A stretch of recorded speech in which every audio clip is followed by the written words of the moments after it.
This is Cargo Plane Alpha 9er. We're going through some extreme weather. Mayday, mayday! We're going down! We're going down! I'm gonna have to ditch.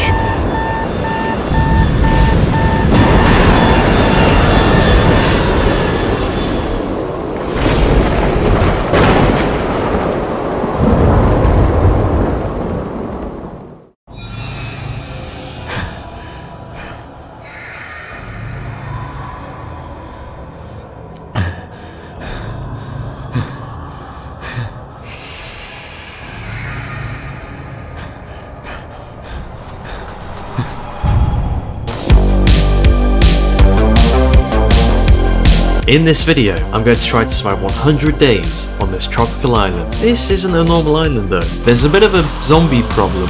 Every night, hundreds of the undead will emerge from the dark depths of the island to hunt me down. My main goal is to survive 100 days, and to help me fend off the hordes of the undead, I intend to build a huge zombie-proof base, equipped with all kinds of defences. I want to craft tons of unique weapons and gadgets, make me as powerful as possible when facing off against the dead. On top of that, the dead will get smarter, stronger and faster every 10 days, until eventually they begin evolving into huge mutant zombies. Something sinister is going on here, and I'm going to have to explore every corner of the island to discover its secrets. My main goal though is to survive 100 days in this zombie apocalypse. Oh man, this is going to be hard. On the morning of day 1, I woke up on a sandy beach on a tropical island. I could see a small group of the dead amongst the palm trees further down the beach. I carefully ventured out of my dinghy to gather some wood. Oh no, I think they might have heard me.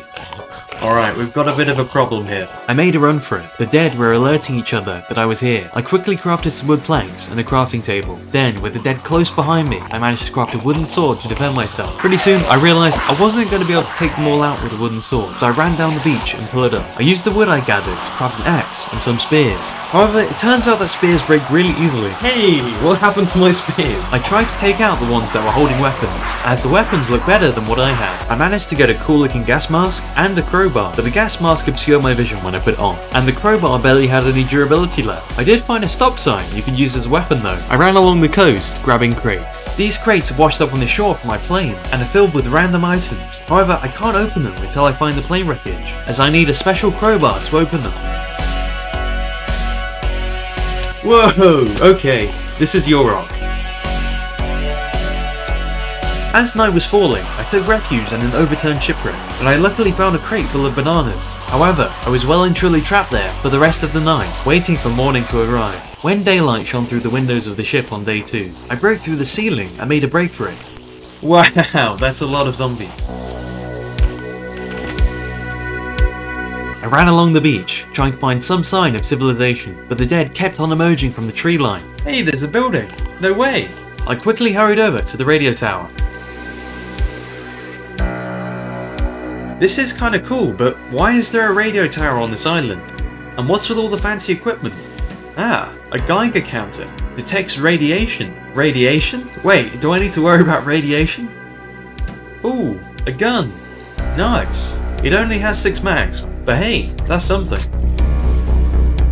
I then tried out the M1911 pistol. I continued my way down the coast until I spotted this. Hey, there's a lion there. I really hope it's friendly. I then started mining some stone when this happened. Whoa, what was that? I think that's a meteor. Wow, if that was 30 blocks this way, I'd be dead. I then got some stone. I made some stone tools and got some coal. When I realised, hold on, is that what I think it is? That's the plane. I gathered some more stone, then I ran over to the wreckage. Oh dear, there isn't much left. There were too many of the dead for me to look through it properly though, so I ran to a small island and towered up. I spent the night fending off the dead and trying to scavenge what I could from the plane wreckage. On the rainy morning of day 3, I managed to get into the wreckage, where I found the crowbar I needed to open the crates. Then, with my inventory full of crates, I made my way over to the radio tower.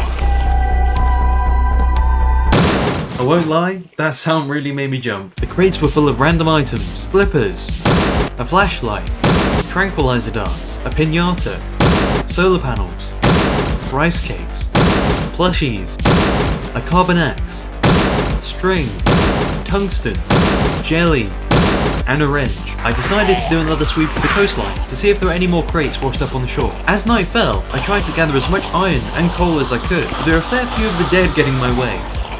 Oh my, that's a lot of zombies. You know what? I'm gonna run away. The huge horde chased me all the way across the island back to the radio tower.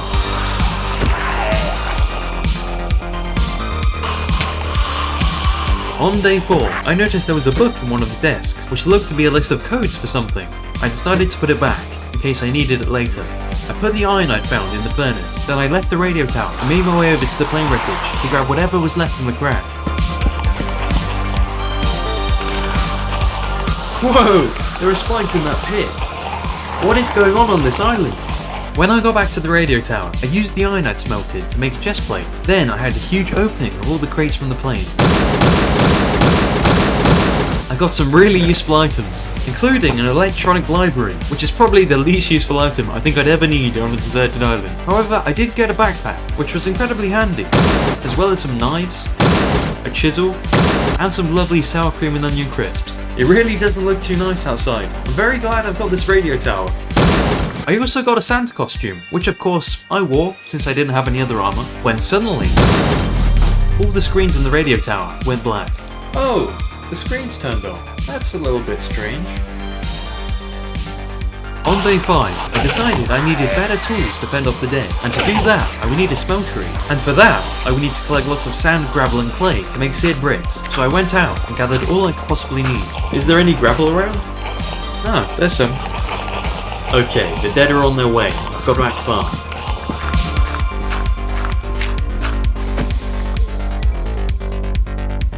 I then hurried back to the radio tower, then began smelting all of the grout I'd made. On the sunny morning of day 6, I went out and picked some coconuts, then I fought off the dead.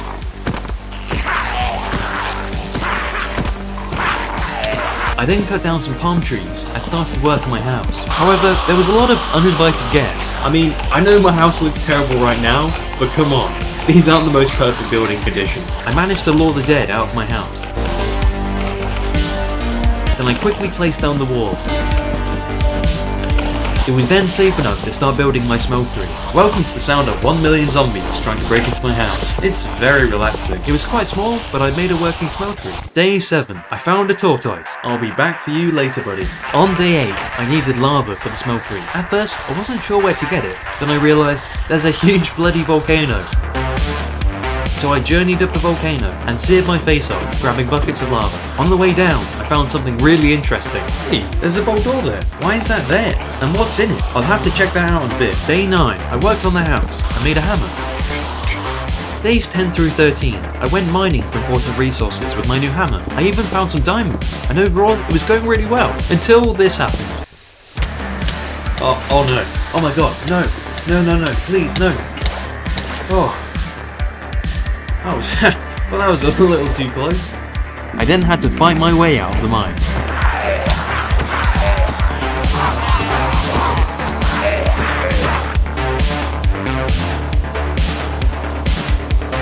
On day 14, I got to work making a quarry, which would do my mining for me, and can mine out huge chunks of land all the way down to bedrock. I also made some Stirling engines to power it. Day 15, I set up my brand new quarry outside my house, and got it working. On day 16, I decided it was time to explore the vault I found. Okay, I hear a lot of zombies in there, but oh well, here we go. Whoa, okay. After leading the zombies out of the vault, I quickly circled round them and entered the vault. And let's close this. Okay, so what is this place? I'm pretty sure that bird logo is on the radio tower too. Facility 3. So I guess there's more than one of these on this island. Okay, well, this isn't at all creepy. Floor. Oh, it's an elevator. Whoa! That was pretty cool. Hello? Anyone home? Can you let me in, please? Well, it doesn't seem to open. Ah, it needs a code. Wait, hold on a second. I might have an idea.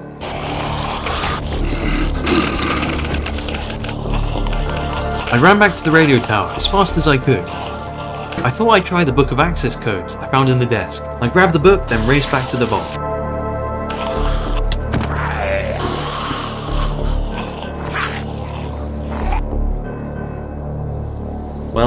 think that vault said Facility 3, so let's try that. 29813. I inputted the code into the vault door, and... hey, it worked!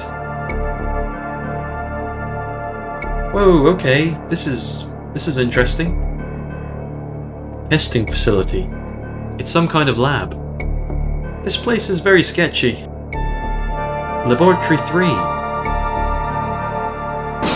Whoa, okay. Oh my god, what is all this stuff? Ah, there's a TV with the tape in it. Let's give it a watch.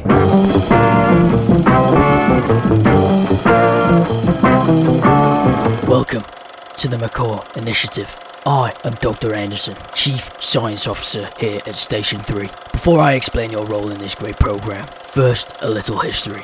In 1972, we were commissioned by the US government to push the boundaries of military combat. Warfare is evolving fast, and this evolution demands a new kind of soldier. What if you could have a soldier which doesn't need food, doesn't sleep, and if it loses a limb in battle, it keeps on fighting? Well, that's exactly what we strive to achieve here at the McCaw Initiative. You'll be working alongside other top researchers to extract material from fallen meteors in order to create a serum to make the McCaw Initiative's goal become reality. Good luck, soldiers.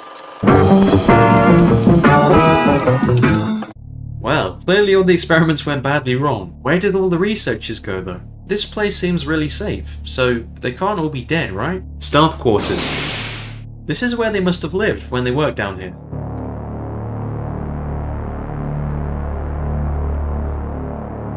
This place is cool, but very creepy. Oh my god! Oh my god, look at all this food! This could last me for ages. Whoa! Ah, I thought they were people at first. It's a hazmat suit. Maybe the researchers had to wear them. You know what? It's better than my armor. I'm gonna put it on. Right away. I'm starting to think there's something really radioactive on this island I need to worry about. Oh my god, a Kar 98K. Guys, I think we're in business. And an MP40. Bloody hell, it's my lucky day. The ammo won't last me forever though, so I'll only use them in emergencies.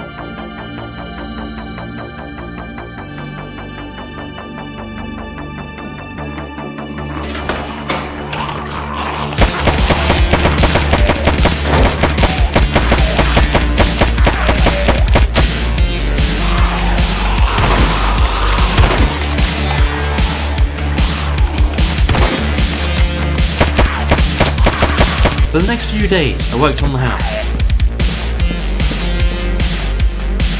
Went and got lava so that the quarry had plenty of fuel. And on day 20, I made an awesomely lumber axe, which could chop down an entire jungle tree in one swing. And about the hole only for emergencies though.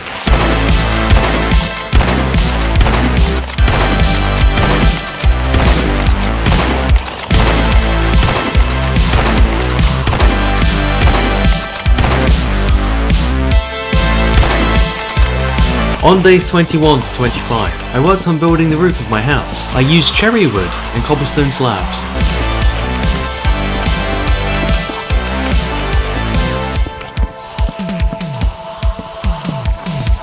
It was going well until I had a bit of an accident.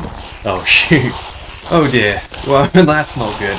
I lured the majority of the dead away, then tried my best to fill in the big hole I'd created. I then finally managed to get into the house, where I proceeded to gun down all of the dead with my MP40.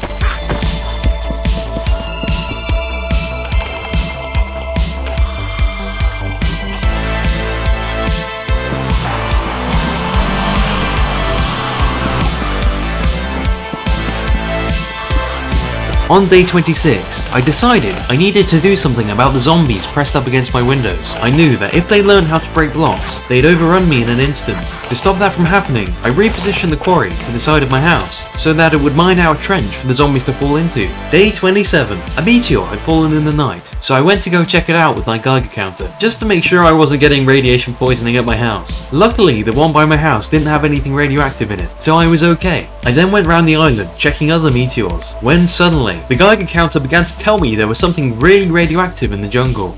This is kind of alarming. The further into the jungle I go, the more radioactive it is. Oh, hey, there's the logo. Hold on a minute. I found a hatch to another facility. It was so radioactive though, I decided it'd be best to come back another day when I was more prepared. I found one meteor which was giving off a lot of radiation. It had thorium in it, which is a highly deadly element you can use for nuclear reactors. So of course I put it in my pockets and took it home. On days 28 and 29, I began digging a 3-wide trench around my house. I dug it as deep as I could, hoping that it was deep enough for the zombies to die from fall damage.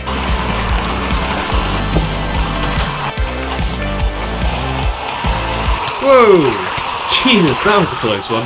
Don't sneak up on me like that. I also began building a fence around the perimeter. I had a problem though. The dead were running along the quarry frame and into my house, so I had to deal with them myself every now and then. Overall, the base was coming along great. The pit was deep enough to kill any of the dead trying to get in, and I was quite proud of the house. On day 30, I made a jetpack. It surprisingly didn't require too many resources, and the best part is, it pretty much runs on water. I made a machine that when given water, it splits it up into hydrogen and oxygen. Then I used the hydrogen to fuel the jetpack. I even made an electric pump, feeding right into the separator, so that it would get constant water to fuel my jetpack whenever I need it. I then crushed up some diamonds, and made the jetpack into an armoured jetpack, otherwise I'd get eaten pretty quickly outside. After filling up the jetpack enough, I put it on and gave it a go. Whoa, this is awesome. I'm gonna have to do something about the fall damage though. So on day 31, I made some boots called Free Runners, which stop you from taking any fall damage when using your jetpack. Now that I have a jetpack, it was way easier to collect lava.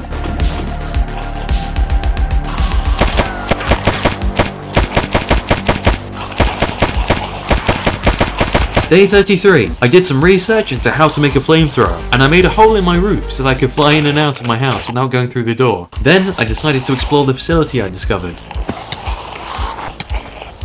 Whoa, this is cool. I'm really hoping they can't get down here. Okay, hello? Oh, you're not friendly.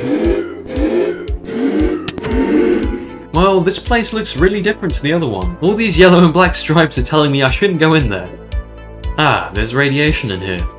There's some kind of machine in there. You know what? I'll put on my full hazmat suit and I'll take a look. Wait a minute. I'm pretty sure this is a nuclear reactor. Oh, it looks like they left it in a rush. There's still depleted nuclear fuel in here. I went around the facility and looted all the crates of the radioactive equipment.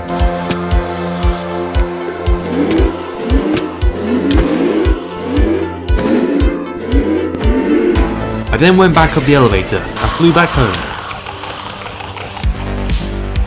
I also blocked off the quarry frame to stop the dead getting in. Day 34. I wanted to make guns at some point, so I looked into how to craft gunpowder to make bullets. Turns out I could use sandstone, charcoal, and sulfur. I also set up the quarry by the overturned shipwreck, using much faster engines this time. I did this because there was lots of oil I could use to power the engines. At night, hundreds of the undead overran my quarry. I had a major problem. I had a jetpack to evade the dead, but I just wasn't powerful enough to kill any of them. I had no good weapons. During the night, I made a storage system for the quarry. On day 35, the quarry was up and running. It was quite fun to lure the zombies into the trench with my jetpack. On day 36, I had another big problem. I just didn't have enough energy to run my machines. I was getting it all from one solar panel, which didn't work at night or when it was raining, so I had an idea. I flew over to the plane wreckage and grabbed the 2 energy storage cubes. I also mined some meteorites on the way back. I was beginning to realise just how many zombies there were. I was going to need to make better weapons as soon as possible. I used the energy cubes to power my machines through the night. And I managed to make my first batch of gunpowder. For the next 2 days, I worked on crafting an atomic disassembler, which is an awesome energy power pickaxe, which can mine out whole veins of ore. I really needed a better energy source, so I decided I was going to steal the nuclear reactor from the facility I discovered. So I got to work on turning the thorium I found in the meteors into usable fuel for the nuclear reactor. On day 39, I headed over to the nuclear facility, and after struggling to get in, hey, get out of my way, I began figuring out what to do. I realised there was an insanely radioactive fuel source still in the reactor, so I grabbed a metal crate and quickly chucked the fuel in there, hoping I wouldn't die in the process. It turns out I was fine. I then began deconstructing the reactor, while trying to remember where all the pieces go, so I could reconstruct it back at my base. After I'd successfully grabbed all the parts, I headed home.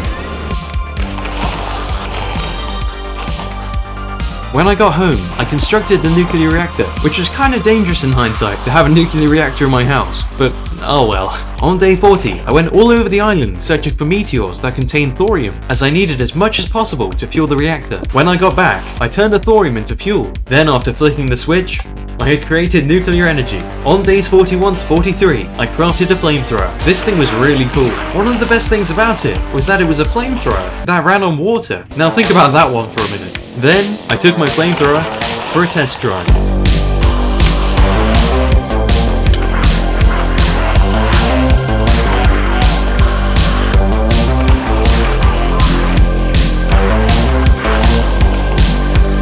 On day 44, I acquired a tortoise.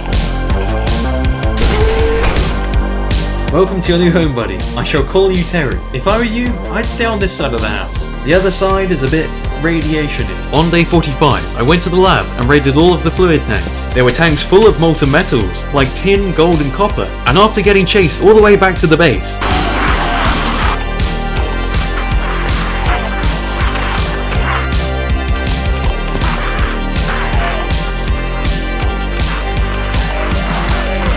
I put them in the smeltery, but they just gave me blocks and blocks of iron, which I was pretty happy with.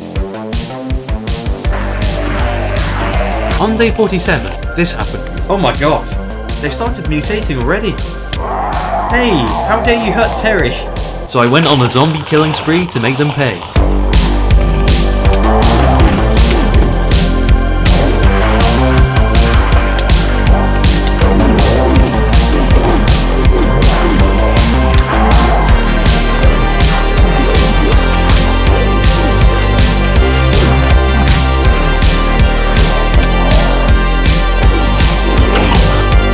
On day 48, I decided I was going to make some new guns, so I got to work breaking the ores my quarry had mined up. Wow, this thing is truly awesome. Then this happened. Well, shoot. On the evening of day 49, I crafted a Spaz 12 shotgun and some shotgun shells. Then I took it for a, you guessed it, test drive.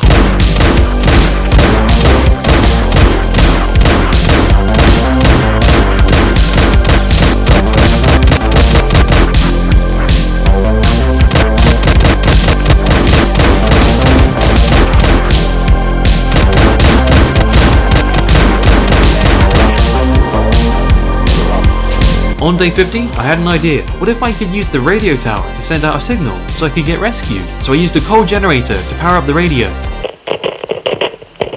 Hello, hello, can anyone hear me? I'm the pilot of the cargo plane that went down. I'm stranded. No one can hear you, my friend. This tower only transmits a signal to other McCall Initiative facilities. Hi, you're Dr. Henderson, right? Yes, that is correct. I assume you were the one breaking into our facilities. Yeah, that'd be me, but I kind of needed to. It's chaos on this island. So, where are you? After the experiments on the test subjects failed, we evacuated our staff to Eagle's Nest, a geostationary space station orbiting the Earth. From here, we can oversee the cleansing of the island. Cleansing of the island? We have been left with no other option but to destroy the island. In 3 days, we will launch a thermonuclear missile to prevent any of the test subjects from reaching the mainland. Hey, no, you can't. I'm still here. A small price to pay for the safety of the Earth. Good luck and goodbye. Well, that's really bad. They're gonna nuke the island in 3 days. I need to get out of here right now.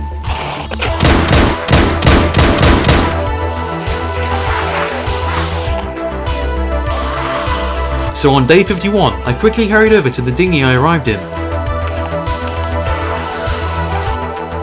Then I launched it into the ocean. This is way too stormy.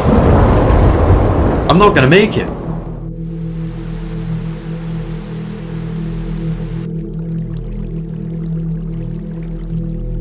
On the morning of day 52, I found myself washed up back on the shore. It became clear I couldn't leave. I had to figure something out, and fast. I only had 2 days left. Day 53, I went up the radio tower and tried to contact the doctor. Hello, doctor, can you hear me? Hello, is there anything I can do to get me off this island?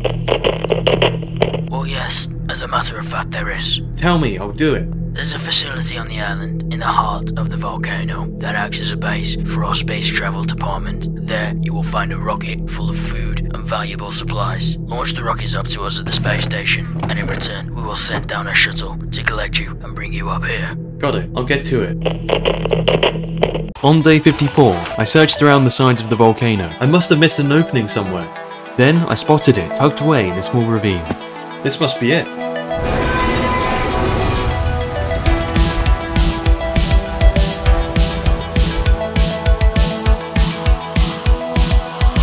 Facility 1. Ah, I need the code book. So I hurried back home to grab the book with the access codes.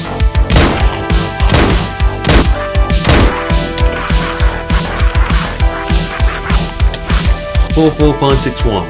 Got it. I could hear disturbing noises coming from inside, so I built a dirt barrier just in case. Enter. Oh my god, whoa!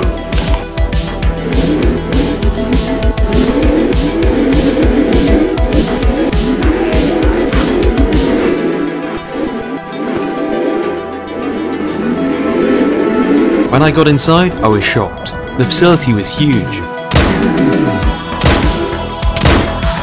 I cleared out the dead with my weapons, then I took a look around. Whoa, missile silos! This place is crazy!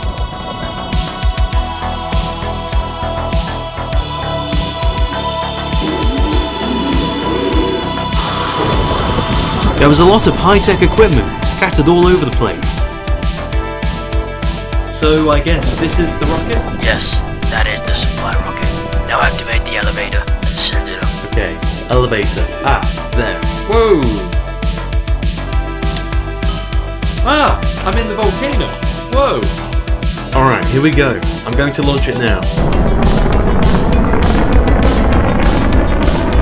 There we go. It's on its way. Now send down a rocket to get me. I think not. Thank you for all your help, pilot. But your services are no longer needed. Hey, we had a deal. Prepare the thermonuclear missile.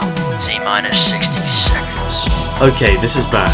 I quickly hurried down the elevator. I had an idea. 10, 9, 8, 7, 6, 5, 4, 3, 2, 1. Oh, shit!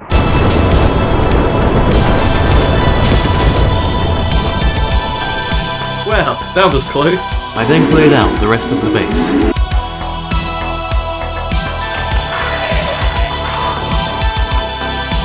I grabbed all the useful equipment. Then, I had an idea.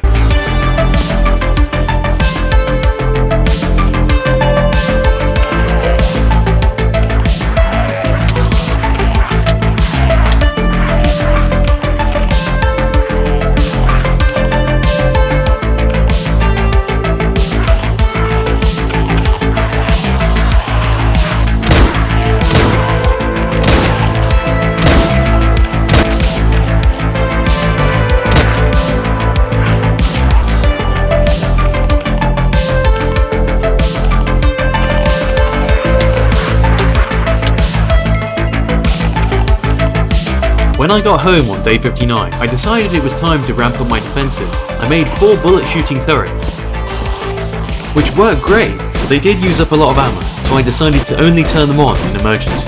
I spent days 64 to 69 hunting elephants for leather and growing a sugarcane farm, so that I could begin enchanting books to put on my armour. However, it turns out that you can't put enchantments on the jetpack or hazmat suit. It was on day 75, the dead got way smarter. They had learned how to build.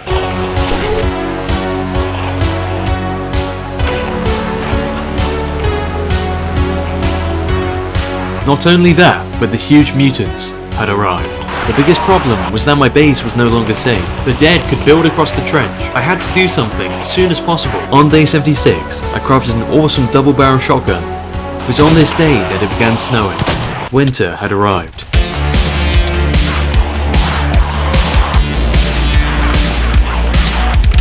Whoa, they do a lot of damage.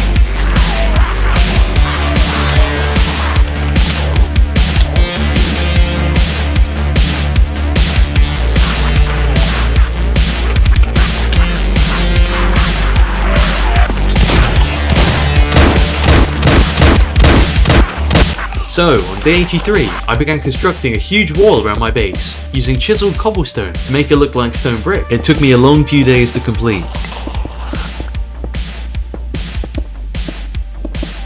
but it was worth it. He was keeping the dead out for the most part. I also began digging the trench deeper to make sure the dead would struggle to survive the fall. On day 86, I decided to make a second layer of the wall, ironically using cobblestone that the zombies were placing down. Then I did trips back and forth from the volcano, filling the wall with lava. I hoped that the dead wouldn't be able to mine through it when they figured out how to break blocks. Eventually, the wall was complete, and I was actually quite proud of it. On day 90, I was working at my machines when I heard this. My turrets were firing.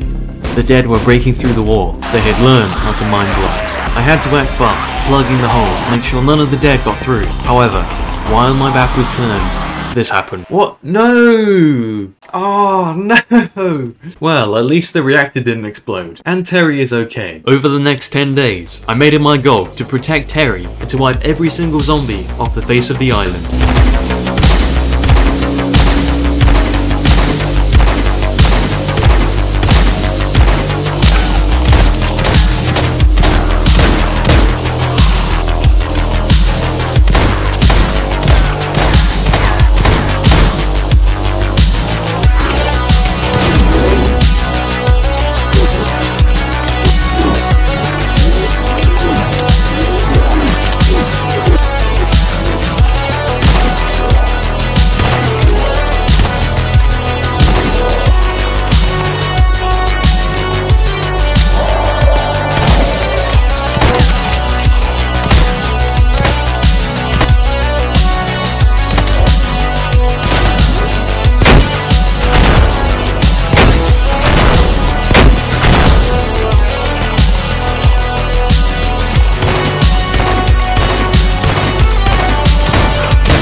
On day 99, I decided to take the buggy for one last spin to clear out the rest of the dead.